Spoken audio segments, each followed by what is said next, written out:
Assalamualaikum warahmatullahi wabarakatuh. 91,7 Radio FM Wahyu FM Kebumen, pasti pas di hati. Selamat pagi, selamat pendengar semuanya, dan bagaimana kabar Anda hari ini? Semoga sehat dan semoga bahagia. Tak lupa kami ucapkan selamat menjalankan ibadah puasa bagi yang menjalankannya. Senang sekali di hari ini, Selasa 28 Maret 2023, saya Eka Rohmawati hadir menjumpai Anda selama 1 jam ke depan dalam bincang-bincang bersama Bawaslu. Dan tentunya bersama Bawaslu Kabupaten Kebumen. Tema kali ini mengangkat tema Kawal Hak Pilih pada Pemilu 2024 dengan tagline Bersama Rakyat Awasi Pemilu, bersama Bawaslu Tegakkan Keadilan Pemilu. Kita sudah bersama seorang narasumber. Beliau adalah anggota Bawaslu Kabupaten Kebumen, Koordinator Divisi Pencegahan Partisipasi Masyarakat dan Hubungan Masyarakat. Beliau Bapak Badri Zaman, SPDI. Selamat pagi Bapak. Selamat pagi Mbak Eka. Bagaimana kabarnya hari ini Pak? Alhamdulillah sehat. Sehat. Puasanya lancar? Lancar. Lancar sekali ya Pak ya. Semangat ya Pak ya untuk hari ini. Semangat. Untuk sahabat pendengar, jika ada yang ingin ditanyakan, bisa bertanya kepada narasumber melalui SMS dan juga WA di 085 200 334 360. Kami ulangi sekali lagi, yang ingin bertanya bisa melalui SMS dan juga WA di 085 200 334 360. Baik, sebelum kita ngobrol lebih banyak lagi, kita perkenalan terlebih dahulu. Untuk Bawaslu Kabupaten Kebumen sendiri merupakan lembaga penyelenggara pemilu yang bertugas untuk mengawasi penyelenggaraan tahapan pemilu di tingkat kabupaten atau kota. Kemudian yang belum tahu kantor Bawaslu Kabupaten Kebumen itu di mana sih? Kantor Bawaslu Kabupaten Kebumen ada di Jalan Tentara Pelajar nomor 21 Kebumen. Kemudian Bawaslu Kabupaten Kebumen sendiri terdiri dari 5 orang, yaitu ketua dan juga anggota. Kemudian sekretariatnya ada 18 orang, terdiri dari PNS, pelaksana teknis, dan tenaga pendukung. Kemudian Bawaslu Kabupaten Kebumen juga sudah mempunyai jajaran di tingkat kecamatan dan juga tingkat desa. Untuk di tingkat kecamatan sendiri sebanyak 78 panwascam. Satu kecamatan itu terdiri dari 3 panwascam. Kemudian untuk pengawas desanya sejumlah 460 pengawas desa, masing-masing satu desa satu pengawas. Kemudian jumlah TPS pemilu 2024 sebanyak 4.831 TPS dan jumlah daftar pemilih bahan coklit sebanyak 1.075.087. Tahapan kemudian yang saat ini berjalan yaitu penyusunan daftar pemilih hasil pemutakhiran, begitu ya Pak ya. Baik, berbincang-bincang mengenai tema kali ini yaitu Kawal Hak Pilih pada Pemilu 2024. Kalau mungkin saya bayangkan sedikit ya Pak ya, bahwa Kawal Hak Pilih itu mungkin Bawaslu itu mengawal hak pilih agar hak pilih masyarakat itu tidak hilang, begitu ya Pak. Hak pilihnya Ya, itu betul. bisa terdaftar di daftar pemilu. Namun mungkin lebih bisa dijelaskan terlebih dahulu Bapak, biar sahabat pendengar juga paham bagaimana sebenarnya pengertian dari Kawal Hak Pilih pada Pemilu 2024 itu sendiri. Baik, monggo Pak Badrus bisa dijelaskan. Terima kasih Mbak Eka. Sebelumnya saya menyapa dulu ya pendengar Wahyu FM dan seluruh sahabat Bawaslu dimanapun Anda berada. Pada kesempatan yang baik ini, di pagi ini kita berdiskusi bersama ya. Nanti juga bisa menyampaikan pertanyaan melalui WA yang tadi sudah disebutkan Mbak Eka. Pertama soal kawal hak pilih. Ini kawal hak pilih semacam apa ya, spirit, boleh dikatakan jargon, boleh, tapi pada prinsipnya spirit ya. Kalau di teman-teman KPU itu tentang data pemilih itu slogannya jaga hak pilih ya Mbak Eka ya, jaga hak pilih.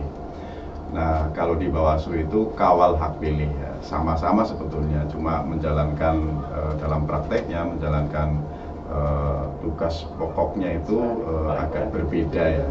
Kalau teman-teman KPU dengan jaga hak pilihnya itu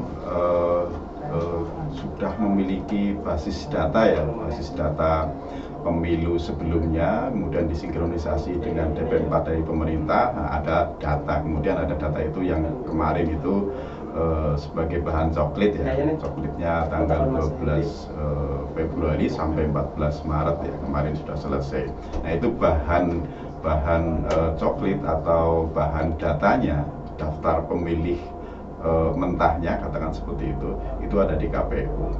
Nah, kalau teman-teman pengawas atau dari Bawaslu, kawal hak pilih ya, dalam arti kawal hak pilih itu satu, semangatnya adalah mengawal data yang sudah ada di KPU gitu. Yang kedua, mengawal, ini yang paling penting Mbak Eka, mengawal daftar pemilih atau warga negara Indonesia yang belum masuk ke dalam daftar pemilih. Nah, kita kawal, karena bagi Bawaslu satu suara atau satu hak pilih atau satu nama daftar pemilih yang belum masuk ke dalam daftar pemilih itu adalah sangat berharga suaranya ya. Jadi sistem demokrasi kita ini agak filosofis ini ya, akademis gitu. Sistem demokrasi kita itu satu orang satu suara, one man one vote gitu ya. Jadi kemudian diterjemahkan di dalam perundangan kita menjadi hak ya, hak politik sebetulnya, tapi hak untuk memilih dalam hal ini. Nah, Bawaslu di samping melengkapi data pemilih yang ada di KPU, juga mengawal ya orang-orang atau warga negara atau pemilih yang ada problem administratif ya. Problem administratif itu bisa belum terdaftar, bisa belum memiliki atau ada hambatan, kendala KTP elektronik atau KK di Dukcapil. Nah, dua hal itu kita kawal mereka. Jadi kita tidak hanya mengawal data yang ada di KPU saja sebagai daftar pemilih, tetapi data-data lain yang itu nanti ujungnya memudahkan ya, kemudahan bentuknya sebagai kemudahan untuk memilih dalam pemilu. Intinya itu Mbak Eka, jadi dua hal ya konsep dari Bawaslu soal kawal hak pilih. Berbicara soal kemudahan dalam memilih ini Pak, kemudian apa saja syarat untuk dapat memilih dalam pemilu 2024? Ya, ini dari dulu sebetulnya sama ya, syarat memilih yang pertama adalah sudah berusia 17 tahun ya, atau belum 17 tahun tetapi dia sudah menikah atau pernah menikah begitu, itu juga dan harus dibuktikan dengan kepemilikan KTP elektronik ya. Jadi sudah 17 tahun atau belum 17 tahun tapi pernah kawin, nah harus dibuktikan dengan KTP elektronik. Jadi intinya sebetulnya 17 tahunnya itu mereka warga negara Indonesia, iya, berdomisili di Indonesia, iya. Nah, tapi tidak semua umur 17 tahun ke atas itu bisa memilih ya, meskipun memiliki KTP elektronik. Ini pengecualian ya, pengecualian seperti dia memiliki KTP elektronik sudah 17 tahun tetapi dia adalah anggota TNI, anggota Polri, atau warga negara biasa tetapi dia terhukum ya, atau dihukum oleh keputusan pengadilan yang ingkrah, dicabut sementara atau dicabut hak pilihnya ya. Itu tiga kategori yang tidak dapat menggunakan hak pilihnya meskipun sudah 17 tahun dan sudah memiliki KTP elektronik. Itu baik syarat-syarat untuk dapat menggunakan hak pilih. Baik, tadi juga sudah disampaikan bahwa tahapan coklit ini sudah selesai ya Pak ya. Sudah selesai. Ini dilakukan oleh Pantarlih ya, jajaran KPU tepatnya. Sudah ada Pantarlih dan juga KPU. Mengapa masih dibutuhkan pengawasan pemutahiran daftar pemilih dari jajaran Bawaslu? Ya, di samping itu sebagai amanah ya, karena amanah dari perundangan, salah satu tugas pengawas ya, pengawas dari Bawaslu, pengawas itu dari ada Bawaslu RI, Bawaslu Jawa Tengah, Bawaslu Kabupaten Kebumen, kemudian Panwasam, kemudian pengawas desa. Nah, ini pengawas desa yang tadi disebutkan 460 orang, itu salah satu amanah atau yang harus dilaksanakan sebagai pengawas desa adalah mengawasi tahapan pemutakhiran daftar pemilih. Nah, tahapan pemutakhiran daftar pemilih diantaranya adalah bagian awalnya adalah coklit begitu ya, coklit yang sudah selesai itu. Itu mereka, jadi memang perintah undang-undang untuk mengawasi, tapi secara substansi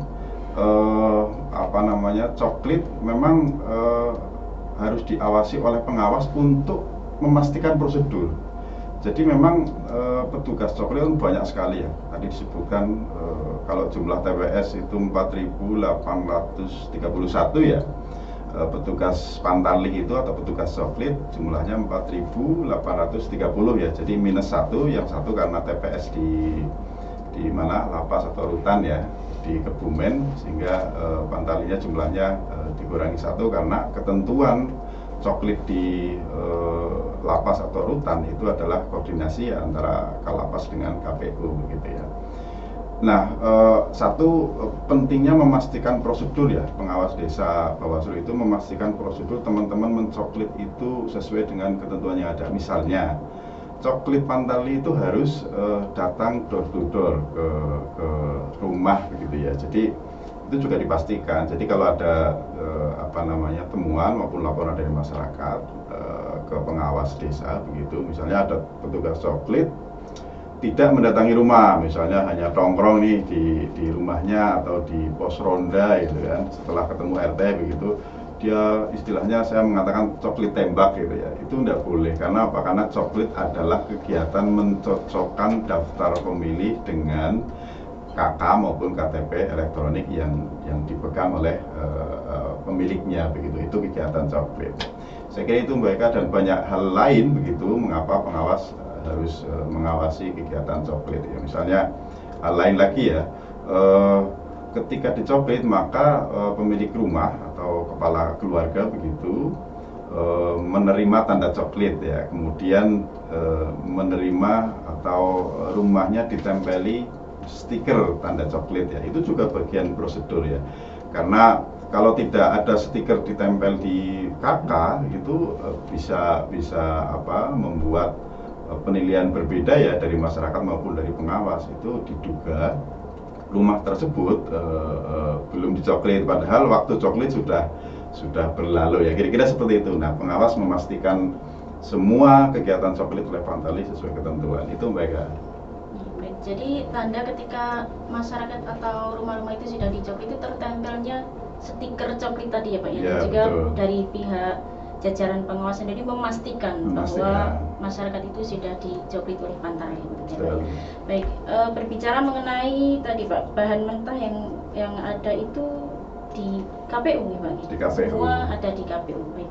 Dalam daftar pemilih sekarang, akses BINIM kan terbatas, hanya ada atau untuk KPU dari pemerintah karena berbagai pembatasan peraturan perlindungan data pribadi. Nah, bagaimana Bawaslu mengawasi daftar pemilih yang berbasis nama dan kelengkapan data pribadi lainnya? Ya, akses data untuk pengawas ya, khususnya pengawas desa Bawaslu itu di samping tidak diatur ya oleh peraturan KPU, maksudnya tidak diatur, teman-teman KPU tidak ada kewajiban untuk memberikan by name ya kepada pengawas, itu satu. Jadi memberikannya pada subtahapan tertentu secara rekap angka begitu. Yang kedua, ada perundangan lainnya ya, Undang-Undang nomor 27 tahun 2022 tentang pelindungan data pribadi. Di sana juga ada larangan untuk seseorang maupun kelompok lembaga tidak boleh menyebarkan data pribadi begitu. Jadi tapi tidak mengapa ya, karena memang itu aturannya begitu, seluruh Indonesia sama dalam arti tidak menerima by name daftar pemilih. Maka pertama strategi kita itu ya memastikan prosedur ya.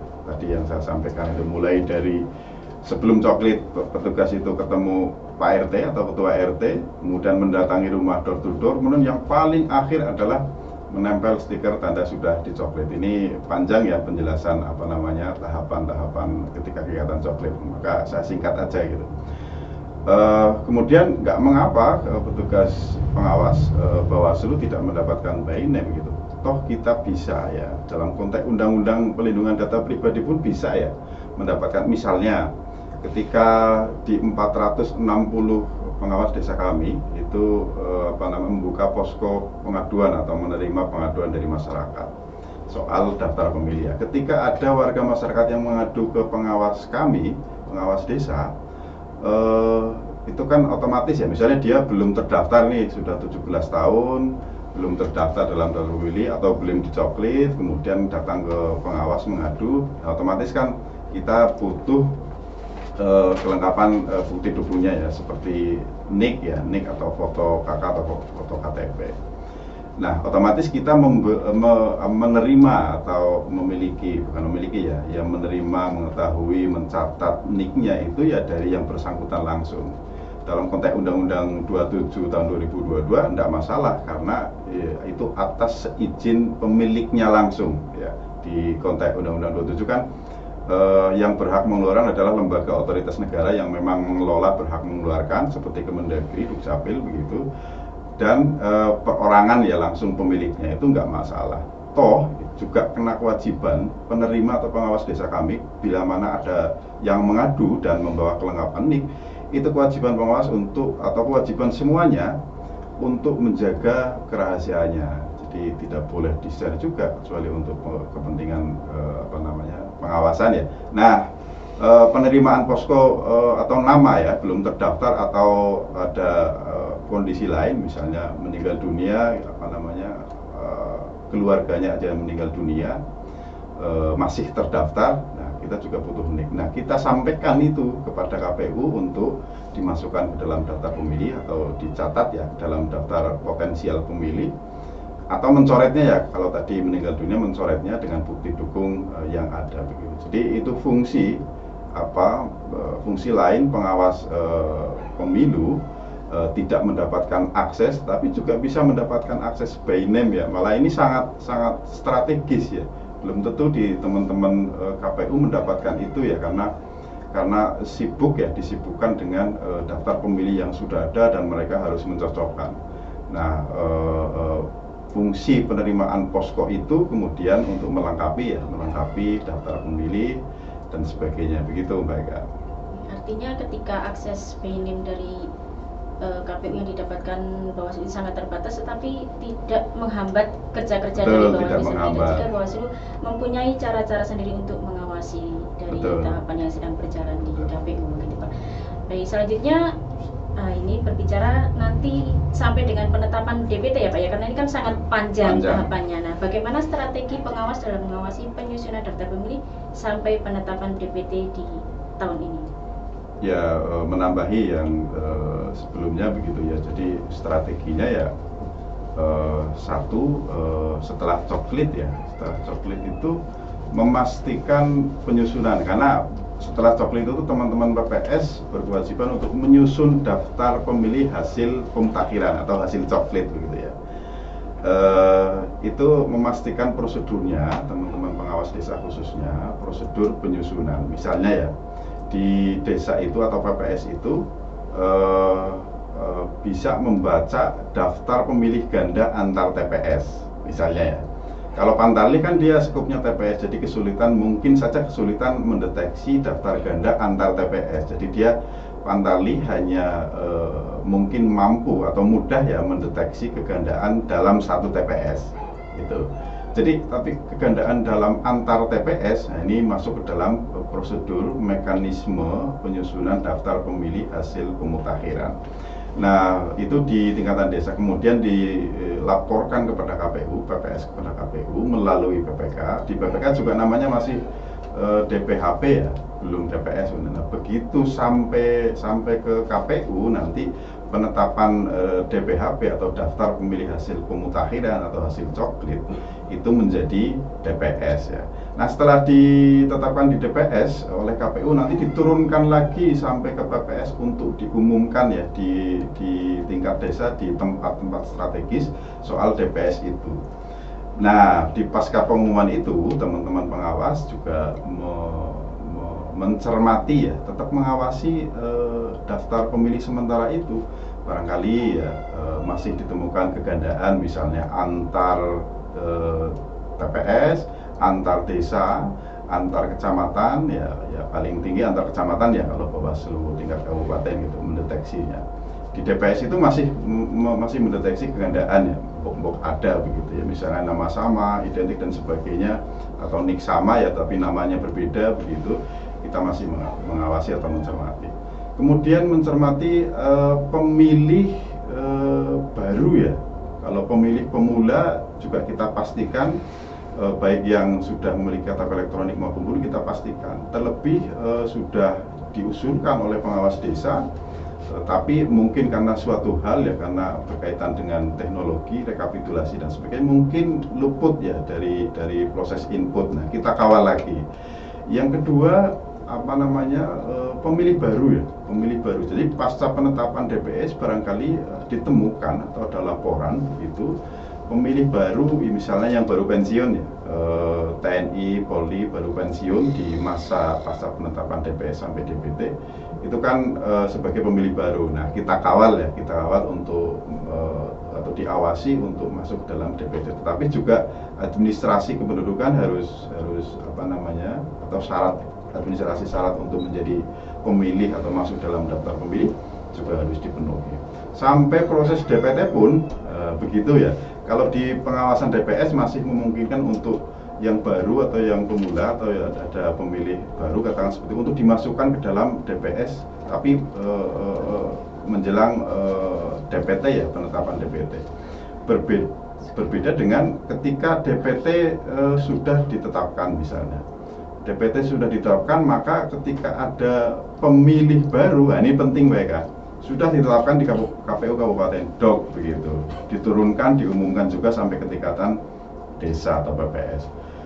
Karena DPT sudah ditetapkan, maka pemilih yang baru maupun pemula yang baru memiliki kategori yang belum tercover, maka menjadi potensi besok bisa memilih, tapi menjadi kategori daftar pemilih khusus begitu. Jadi tetap bisa memilih, tapi menjadi kategori daftar pemilih khusus di hari pemungutan suara dengan menunjukkan KTP elektronik ya, meskipun tidak terdaftar ya, asal memiliki KTP elektronik maka boleh memilih.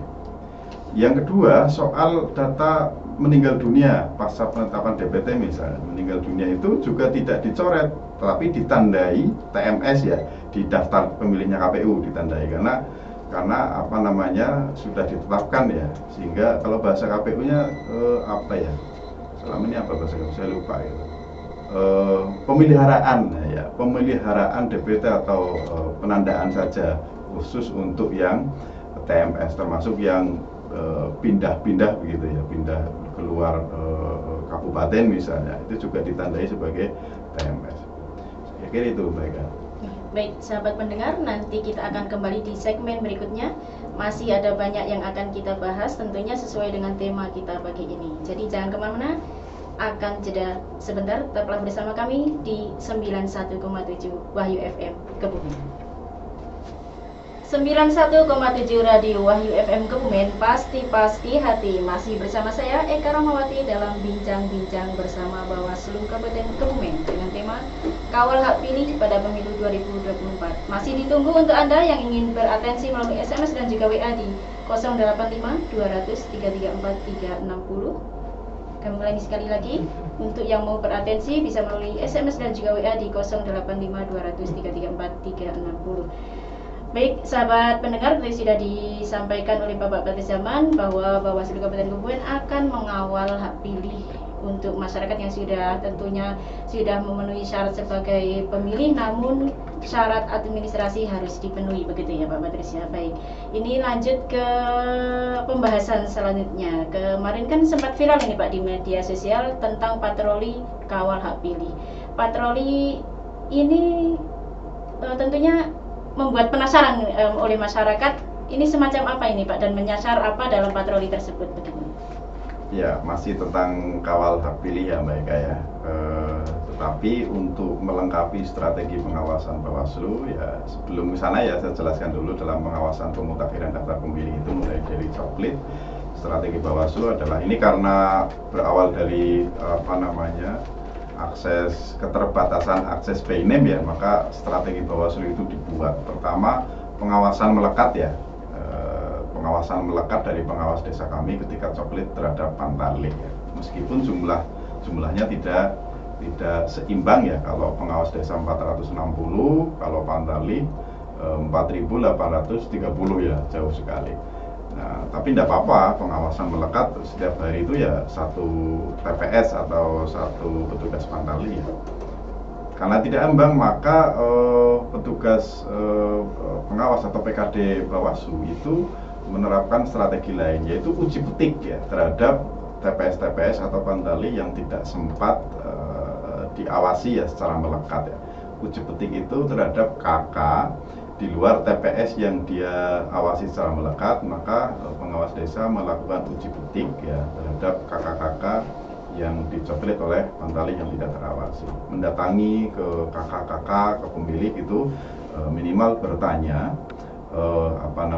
sudahkah petugas coplit datang ke rumah, sudahkah menunjukkan KK KTP elektronik ketika dicoplit oleh Pantali.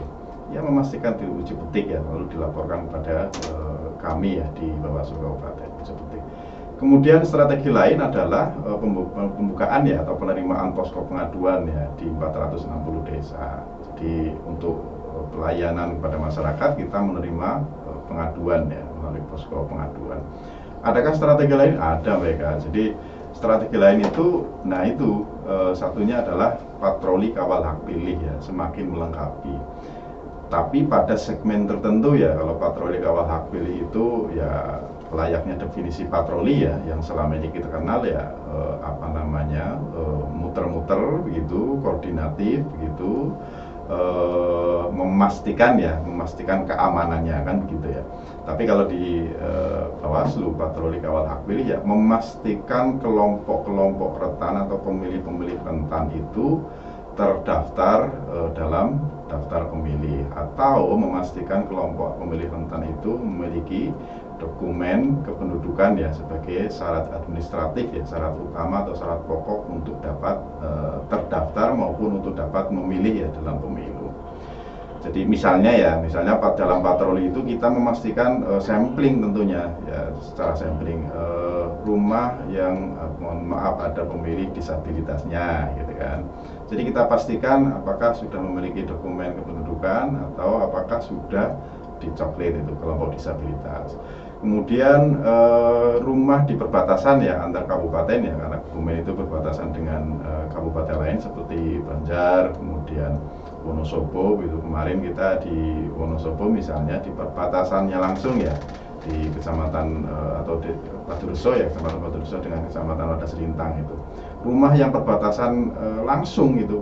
Jadi rumahnya itu masih di Kebumen tapi sebelah rumahnya sudah Wonosobo. Itu kan juga rentan belum terdaftar atau tidak terdaftar gitu ya. Karena barangkali ketika dicoplit rumahnya masih di Kebumen tapi aktivitasnya misalnya di kabupaten lain ya. Misalnya beberapa kali petugas coplit belum ketemu ya karena memang aktivitasnya di dua kabupaten itu, maka menjadi rawan tidak terdaftar. Yang selanjutnya adalah pemilih pemula ya. Pemilih pemula itu misalnya kelas 2 atau kelas 3 SMA, SMK begitu yang sudah 17 tahun itu juga rawan tidak terdaftar ya, karena sebelumnya di pemilu atau pilkada terakhir 2020 mereka kan belum 17 tahun ya, tapi sekarang atau hitungan terakhir ya tanggal 14 Februari pemilu tahun depan sudah 17 tahun. Itu juga rawan untuk tidak terdaftar. Makanya kita kemarin ke beberapa sekolah untuk memastikan apakah sudah terdaftar atau belum ya melalui cek DPT online misalnya. Kemudian kelompok rentan selanjutnya yang kita patroli kawal hak pilihnya adalah warga negara asing yang sudah naturalisasi menjadi warga negara Indonesia atau sudah memiliki KTP elektronik Indonesia, seperti di Ayah kemarin atau di Buayan ya saya lupa gitu. Itu ada warga negara asing yang menikah dengan orang situ kemudian sudah memiliki KTP elektronik warga Indonesia, ya harus dipastikan terdaftar dalam daftar pemilih. Atau sebaliknya di Buayan dan di Ayah itu beberapa juga kita data ada beberapa warga negara asing yang menikah dengan orang situ tetapi belum naturalisasi ya, atau belum menjadi warga negara Indonesia begitu. Kita pastikan juga WNI tersebut ya tidak terdaftar karena dia masih warga negara asing gitu. Dan lain sebagainya, banyak ya kelompok nelayan dan kelompok lansia yang umurnya 90-100 tahun begitu. Itu juga rawan tidak terdaftar ya, terlepas dari keluarga atau yang bersangkutan itu tidak bersedia didaftar gitu ya, karena mungkin sudah sepuh tidak ingin memilih misalnya. Terlepas dari itu kita kawal ya tetap, karena konsep Bawaslu kan pengawalan hak pilih ya, artinya dalam konstitusi perundangan kita, hak pilih adalah hak warga perseorangan ya, perorangan warga negara Indonesia. Jadi bukan persoalan menggunakan hak pilih atau tidak. Yang penting KPU Bawaslu telah mendorong warga negara Indonesia untuk mengurus administrasinya agar terdaftar dalam daftar pemilih. Itu Mbak Eka. Berarti ini untuk patroli kawal hak pilih ini Bawaslu menyasar kepada kelompok-kelompok rentan yang Betul, tadi sudah disebutkan. Selain untuk memastikan dan juga menyasar ke kelompok rentan agar hak pilihnya ini terjamin begitu ya, bisa memilih begitu. Apabila ini Pak, meski dalam patroli itu ditemukan mungkin satu atau berapa orang atau malah beberapa orang yang belum memiliki syarat administrasi kependudukan yaitu KTP. Nah, ini bagaimana posisi Dinas Dukcapil dalam hal warga yang belum rekam KTP elektronik dan warga yang belum memiliki dokumen administrasi kependudukan? Ya, hari kemarin kebetulan kita mengundang Dinas Dukcapil perwakilan, kebetulan ada yang datang begitu. Kita sudah sampaikan sebagai informasi awal ya, bahwa hasil pengawasan kami atau pengawas pemilu di lapangan gitu selama masa coklit maupun pasca coklit itu masih ditemukan ya, ini bagian dari dinamika lama sebetulnya, klasik gitu ya. Jadi beberapa warga yang sudah usia memilih atau 17 tahun ke atas itu belum terdaftar ya, otomatis ya, belum memiliki KTP elektronik atau kartu keluarga ya. Jadi kalaupun ada kondisi KK dan KTP-nya lama gitu ya, itu ada, meskipun itu belum terdaftar. Ada yang pengawas kami itu menjumpai, ini bahkan beberapa, ini bukan hanya ada itu, misalnya di Gombong, di Karanganyar begitu. Jadi ada histori warga tersebut memang tidak pernah memilih, ada histori, padahal mohon maaf sehat, maksudnya tidak mengalami gangguan mental begitu, tapi beliau yang bersangkutan itu informasinya adalah dari keluarga memang tidak pernah memilih ya. Ini kalau dalam analisis politik, wah ini gaya ini Mbak Eka, kelompok yang apatis ya, apatis terhadap demokrasi dan pemilu, sehingga dia semacam mendeklar dirinya gitu ya, dia tidak akan memilih gitu. Ada kelompok semacam itu. Namun demikian kita tetap dorong ya, ini mungkin kerja atau tugas lebih ya, tugas lebih yang di luar kemampuan KPU maupun kemampuan Bawaslu begitu, karena konteksnya kan di luar daftar pemilih ya, itu daftar data kependudukan ya, di Dukcapil. Itu tugas tanggung jawab otoritas negara ya, melalui Kemendagri dan Dukcapil, agar setiap warga negara Indonesia itu ya semua memiliki administrasi kependudukan begitu. Nah, konteks ini temuan-temuan atau laporan kepada pengawas Bawaslu, kita akan merekapitulasinya di tingkatan kabupaten ya. Saat ini sedang dalam konfirmasi, karena memang perlu dikonfirmasi mereka. Jangan-jangan warga negara yang tidak memiliki atau tidak menunjukkan KK KTP elektronik, jangan-jangan memang nggak mau menunjukkan, punya tetapi nggak mau menunjukkan kepada petugas, atau memang betul-betul tidak punya. Nah, ini kan dua hal yang berbeda ya, sedang kita konfirmasi terhadap hal yang meskipun nggak masalah, dua-duanya itu nggak masalah, kita sarankan, kita koordinasikan dengan Dukcapil untuk dicek ya, di data kependudukan Dukcapil itu, misalnya dicek ternyata dia sudah melakukan perekaman, datanya lengkap ya, misalnya gitu ya, bisa jadi karena hilang gitu ya dan sebagainya. Nah itu nggak apa-apa, yang penting malah menjadi alat konfirmasi gitu ya, masukan dari Bawaslu atau pengawas ya. Ternyata yang disarankan diduga belum memiliki KK KTP itu ternyata sudah pernah rekam, itu satu. Yang kedua, setelah dicek oleh Dukcapil misalnya, itu memang belum pernah ada histori rekam ya, meskipun didapati misalnya data entah itu tahun berapa gitu ya, ada KK-nya misalnya, nomor KK-nya misalnya. Jadi macam-macam ini ya, macam-macam, karena memang sistem ya Dukcapil informasinya juga bekerja tergantung juga sistemnya. Misalnya informasinya di tahun 2016 atau tahun berapa saya lupa begitu, pada kurun waktu tertentu misalnya warga negara yang tidak melakukan perekaman KTP elektronik maka datanya akan dinonaktifkan. Nah, itu kan pernah ya mereka ya, pernah viral atau heboh ya, dinonaktifkan itu. Nah, padahal kondisinya di lapangan kita tidak tahu, bahkan Dukcapil pun tidak tahu apakah ini orang ini sejak zaman Orba ya, Orde Baru begitu sudah ada, sudah memiliki, tapi kan perkembangan administrasi kependudukan ya, di konteks Indonesia karena berubahnya regulasi perundangan administrasi kependudukan, maka mungkin ada dampak-dampaknya ya, misalnya tidak mau rekam dan sebagainya. Kemudian hilang dalam konteks daftar kependudukan yang sekarang yang katakan aktif ya, aktif. Tetapi di Dinas Pendudukan masih ada basis data yang dulu pernah dinonaktifkan. Nah, hal-hal semacam itu mereka kita koordinasikan agar dipastikan oleh Dinas Dukcapil ya bahwa nama tersebut ada di data kependudukan, entah rekam atau belum ya, untuk dipastikan ya, karena itu tugas otoritas negara melalui Kemendagri dan Dukcapil. Begitu mereka. Baik, ini berbicara mengenai partisipasi masyarakat nih Pak, karena pemilu itu bisa berjalan tidak hanya tergantung penyelenggara baik KPU maupun Bawaslu, tetapi juga dari kesadaran masyarakat itu sendiri, terutama dalam hal daftar pemilih. Ini butuh masyarakat yang berani atau mengadukan, misalkan ada keluarga yang belum terdaftar begitu ya. Dan mengingat adanya hal tersebut, bagaimana ini Pak partisipasi masyarakat yang diharapkan oleh Bawaslu, kemudian dalam Undang-Undang 7 sendiri ini kan bahwa disebutkan pemilu dilaksanakan dengan partisipasi politik masyarakat dalam konteks data pemilih ini Pak. Nah, tanggapan atau respon dari Bawaslu, kemudian upaya apa yang dilakukan oleh Bawaslu dalam mendorong partisipasi masyarakat tersebut? Iya, terima kasih Mbak. Ini pertanyaannya agak sulit dijawab ya, karena filosofis ini.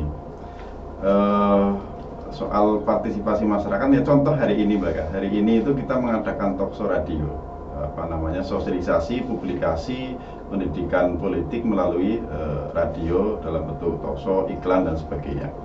Nah, ini salah satu bentuk kita menjaring partisipasi masyarakat gitu ya. Partisipasi masyarakat ada itu kalau ada informasi publikasi dari Bawaslu ya dan KPU misalnya, atau partai politik boleh saja gitu mempublikasikan, mensosialisasikan hal yang sama, boleh saja. Kali ini kesempatan Bawaslu. Karena perkembangan teknologi ya di Indonesia begitu, mungkin segmen pendengar radio sendiri ya, ada mungkin kelompok tersendiri. Artinya apa? Pendengar radio masih ada, masih banyak, maka kita sosialisasi di radio. Nah, itu satu. Yang kedua, mungkin yang sepuh-sepuh misalnya di desa gitu ya. Jadi kita ke forum warga itu bisa forum pertemuan RT, bisa forum PKK, bisa kita datang ke kelompok tertentu begitu, misalnya panti jompo dan sebagainya, itu kita datang ke sana. Dan kelompok-kelompok lainnya, itu strategi karena mungkin saja kelompok mereka seperti mereka itu tidak membaca koran, tidak gaul internet dan tidak mendengar radio, maka forum warga kita tempuh. Kedua, ketika di media sosial juga segmen tertentu ya, muda-muda ini ya, muda-muda yang gaul dengan internet dan HP begitu. Nah, kita juga sosialisasi di sana, entah dalam bentuk berita, player maupun video, audio, kita sosialisasi di sana.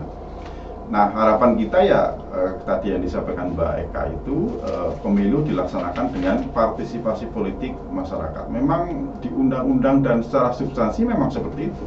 Pemilu adalah daulat rakyat. Wah, ini bahasa agak memusingkan ini, daulat rakyat. Jadi kedaulatan itu ya bahasa ringannya sebetulnya pemilik negara ini ya tertinggi adalah rakyat itu sendiri ya, sehingga tetapi rakyat butuh secara periodik diatur oleh perundangan bahwa setiap 5 tahun sekali harus mengadakan pemilu, ada pemilu ya, sehingga pergantian pemimpin ya melalui pemilu itu. Nah, itu ya pengertian daulat rakyat yang tertinggi adalah kalau hak politik ya, ini undi-undi ya, antara daulat dengan hak politik ya.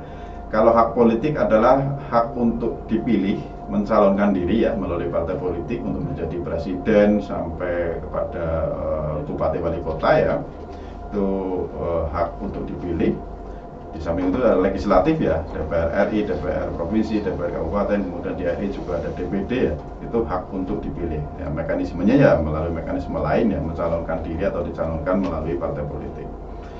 Nah, hak daulat tertinggi adalah rakyat memilih calon wakil-wakilnya untuk mengelola negara ini, untuk melanjutkan negara ini. Bentuknya adalah nanti di pemerintahan ya, di pemerintahan. Jadi rakyat melimpahkan, menitipkan, mengamanahkan negara ini untuk dikelola ya melalui pemimpin yang dipilih dalam pemilu. Jadi makanya di istilah akademisnya ada istilah Indonesia itu adalah pemerintahan rakyat. Ya, pemerintahan rakyat itu adalah pucuk-pucuk pengelola pemerintahannya adalah dipilih langsung oleh rakyat. Itu Mbak Eka saya kira. Jadi kedaulatan tertinggi ini memang berada di tangan rakyat itu sendiri. Makanya butuh partisipan untuk pengawasan pemilu gitu ya Pak ya, partisipasi yang aktif gitu dalam semua tahapan pemilu. Baik sahabat pendengar, nanti kita akan kembali di segmen terakhir. Jangan kemana-mana karena sesaat lagi akan jeda sebentar. Tetaplah bersama kami di 91,7 Wahyu FM Kebumen. 91,7 Radio Wahyu FM Kebumen, pasti pas di hati. Masih bersama saya Eka Rumawati dalam bincang-bincang bersama Bawaslu dengan tema kawal hak pilih pada pemilu 2024. Baik, tadi sudah dijelaskan panjang lebar oleh Pak Badri Zaman terkait dengan kerja-kerja pengawasan Bawaslu dan juga bagaimana Bawaslu tadi sudah mengawal hak pilih masyarakat begitu, dan juga tadi sudah disampaikan bahwa Bawaslu Kabupaten Kebumen masih melakukan patroli pengawasan, dan patroli pengawasan kawal hak pilih ini akan berlangsung sampai dengan 14 Februari 2024. Baik, ini di sesi terakhir Pak Badri tadi sudah disampaikan bahwa dibutuhkan partisipasi masyarakat begitu Pak. Jadi ini pentingnya partisipasi masyarakat itu apa sebenarnya ini Pak? Ya, di samping amanah undang-undang ya, kewajiban KPU dan Bawaslu untuk menjamin dan mendorong bahwa pemilu ini ya dengan partisipasi masyarakat. Partisipasi normatif ya, pemilih menggunakan hak pilihnya ketika di TPS ya, tetapi Bawaslu mengharapkan lebih ya, tidak hanya partisipasi memilih, tetapi partisipasi untuk mengawasi semua tahapan.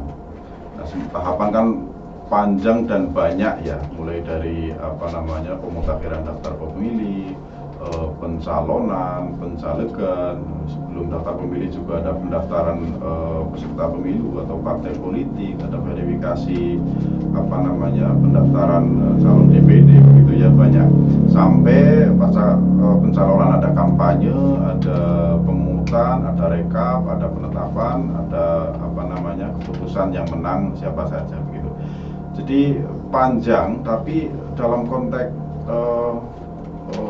daulat, dalam konteks hak politik ya, karena hak politik kan ada dua ya, dipilih dan memilih begitu. Jadi karena daulat dan basis atau bukan basis ya, sistem demokrasi kita kan satu orang satu suara, sehingga meskipun namanya hak gitu ya, tapi justru karena hak untuk menggunakan hak politiknya untuk memilih, maka hak itu juga mengiringi terhadap kegiatan lain yang masih berhubungan dengan daulat atau masih hubungan dengan pemilu gitu, yaitu hak untuk mengawasi apa, minimal ya mengawasi hak pilihnya yang dia gunakan itu ya terakomodir ya dalam sistem pemilu gitu. Jadi betapa pentingnya pemilu ini tidak hanya dengan pemahaman partisipasi, tetapi kesadaran yang tinggi, kepedulian, ya oke lah, partisipasi bahasa simpelnya ya. Partisipasi ini karena daulat, karena elektoral, karena pemilu, karena demokrasi, karena one man one vote, satu orang satu suara, ya kan, maka menjadi kunci. Ya, konsepnya kan pemilih warga masyarakat semuanya mengamanahkan kepada calon pemimpin dan calon perwakilan di legislatif untuk mengelola sumber daya negara, kan begitu teorinya ya. Prakteknya juga seperti itu ya. Jadi pemerintahan rakyat itu hasil pemilu yang dipilih langsung oleh rakyat. Nah itulah ya. Partisipasi ini menjadi penting untuk dinilai, dianalisis oleh Bawaslu, bahwa tugas Bawaslu memang iya pengawasan ketika ada pemilu, ketika ada pilkada. Tapi partisipasi ini atau kesadaran yang tinggi dari pemilih ini adalah modal utama dalam membangun negara ini selama periodik gitu ya. Jadi setelah ini kan ada periode 5 tahunan pemerintah yang dipilih itu menjalankan atau mengelola sumber daya dalam bentuk kebijakan ya. Distribusi bantuan keuangan, distribusi ekonomi, distribusi macam-macam gitu ya, di pemerintahan atau kebijakan itu. Nah itu kan bermula dari pemilu yang mengamanahkan adalah pemilih, adalah rakyat. Tapi dalam hal pemilu itu adalah perorangan, bukan kelompok, bukan komunitas, bukan semuanya, tapi perorangan. Jadi betapa tingginya penghargaan dari negara melalui undang-undang, hak politik, hak memilih itu ya secara perorangan. Cuma akumulasi dengan hitungan sistem tertentu, maka terpilihlah ya presiden sampai bupati, wali kota, legislatif, DPR, DPD dan sebagainya ya. Itu mereka. Jadi partisipasi ini yang utama karena pemilik daulat. Ya pemilik secara akumulatif, secara bersama-sama ya warga negara, warga masyarakat, pemilih ya pemilik negara ini. Pengelolaannya dalam konteks undang-undang hanya bisa berjalan dan berkelanjutan, terus begitu menjadi negara, kebijakannya jalan terus 5 tahunan begitu ya dengan pemilu ya. Sistem demokrasi secara konstitusi disepakati dengan pemilu dan tidak ada sistem lain ya, tidak ada sistem lain selain pemilu konteks Indonesia. Begitu Mbak Eka. Baik. Kemudian adakah regulasi dalam undang-undang yang mengatur sanksi ini Pak? Misalnya jika menghalangi penggunaan hak pilih atau menjadi sebab seorang kehilangan hak pilih.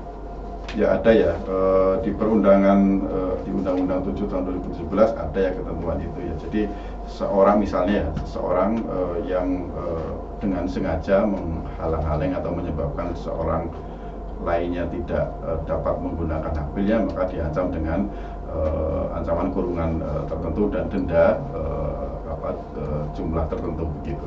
Nanti bisa sahabat-sahabat sekalian dan pendengar Radio Wahyu FM untuk dibuka ya bersama-sama, karena pasal-pasal di dalam Undang-Undang 7 itu banyak sekali ancaman dan sanksinya yang di sana berbunyi setiap orang gitu ya. Jadi banyak sekali ya, tidak hanya dalam konteks daftar pemilih atau dalam konteks penggunaan hak, tetapi ancaman dan sanksi lain itu cukup banyak, sehingga kalau saya membacakan pasalnya maka harus tepat ya, karena itu undang-undang, maka harus membuka. Ini waktunya sangat terbatas mereka. Lain kali kita akan mungkin berjumpa kembali pada kesempatan yang sama, media yang sama, atau pada kesempatan dan media yang lain begitu ya, untuk berdiskusi banyak hal soal regulasi. Sebetulnya sahabat-sahabat sekalian dan pendengar Wahyu FM bisa saja dengan mudah melalui HP ya download Undang-Undang 7 tahun 2017, nanti dibaca di bagian-bagian belakang ya soal pasal-pasal yang menjelaskan soal ancaman dan sanksi. Begitu Mbak Eka. Baik, ini untuk yang terakhir Pak, ini pesan-pesan apa yang ingin disampaikan terhadap masyarakat agar lebih peduli dalam penataan daftar pemilih dan juga agar partisipasi memilihnya tinggi? Ya, terima kasih Mbak Eka, para pendengar Wahyu FM yang setia mendengarkan, dan para pendengar dari sahabat-sahabat Bawaslu dimanapun Anda berada. Bawaslu berpesan ya dalam konteks pemilu secara umum ya. Kalau dalam konteks daftar pemilih, pastikan nama Anda tercatat atau terdaftar dalam daftar pemilih ya. Bisa melalui cek DPT online begitu ya, KPU ya, ini aplikasinya milik KPU. Bisa melalui besok di awal April begitu, bisa dicek di masing-masing desa di tempat strategis akan diumumkan daftar pemilih sementara ya oleh PPS atau jajaran KPU begitu. Jadi dicek dalam konteks daftar pemilih, dicek saja, dan kalau belum terdaftar laporkan saja ke pengawas. Sebetulnya bisa saja langsung ke PPS ya. Tapi dalam hal ini bisa ke pengawas desa kami, bisa nanti kita teruskan ke PPS dan KPU untuk menindaklanjutinya. Itu yang pertama. Dalam konteks partisipasi pemilu secara umum, Bawaslu berpesan agar warga masyarakat seluruhnya peduli dengan pemilu ini, karena sistem demokrasi elektoral atau pemilu di Indonesia saat ini adalah konsepnya satu orang satu suara menjadi akumulatif, nanti dalam bentuk kemenangan suatu calon yang diusung oleh partai politik, atau bentuk akumulatif suara Anda satu orang secara akumulatif menjadi bentuk perwakilan kursi. Ini ya, jadi di samping konsep one man one vote, satu orang satu hak suara, maka ini menjadi sangat penting ya kalau dihitung dari akumulasi. Di samping itu, hitungan secara substansi ya, kepedulian kesadaran warga negara Indonesia itu juga sangat penting untuk pembangunan negara ini dalam waktu yang panjang. Saya kira itu penutup dari saya, Mbak Eka. Baik, jadi pemilu ini butuh partisipasi masyarakat, tetapi tidak hanya dengan partisipasi masyarakat, tetapi dengan kesadaran dan kepedulian masyarakat itu sendiri untuk modal utama dalam membangun negara ini. Betul. Gitu ya Pak ya. Jadi Bawaslu ini akan terus mengawal hak pilih dari masyarakat Indonesia, khususnya di Kebumen, begitu ya Pak ya. Terima kasih Pak Petrus untuk waktunya, dan untuk informasi up to date mengenai Bawaslu, sahabat pendengar bisa mengunjungi websitenya yang ada di www.kebumen.bawaslu.go.id. Kemudian untuk Instagram dan TikTok @bawaslu-kebumen, dan Facebook dan YouTube Bawaslu Kebumen, kemudian di Twitter @bawaslu_kebumen. Baik sahabat pendengar, usai sudah perbincangan kami dalam bincang-bincang bersama Bawaslu dengan tema Kawal Hak Pilih pada Pemilu 2024 bersama Bawaslu Kabupaten Kebumen, ada Bapak Petrus Zaman SPDI. Terima kasih ya Bapak Petrus Zaman, semoga sehat dan sukses selalu. Baik, terima kasih juga untuk sahabat pendengar yang telah bergabung bersama kami. Jangan lupa tetap jaga kesehatan agar puasanya tetap lancar. Terakhir dari saya, hari ini hari Selasa, hari di mana kita puasa. Mari kawal hak pilih bersama, karena satu suara menentukan nasib bangsa. Saya Eka Rahmawati pamit undur diri. Selamat siang, semangat beraktivitas, dan selamat menjalankan ibadah puasa. Salam awas. Wassalamualaikum warahmatullahi wabarakatuh.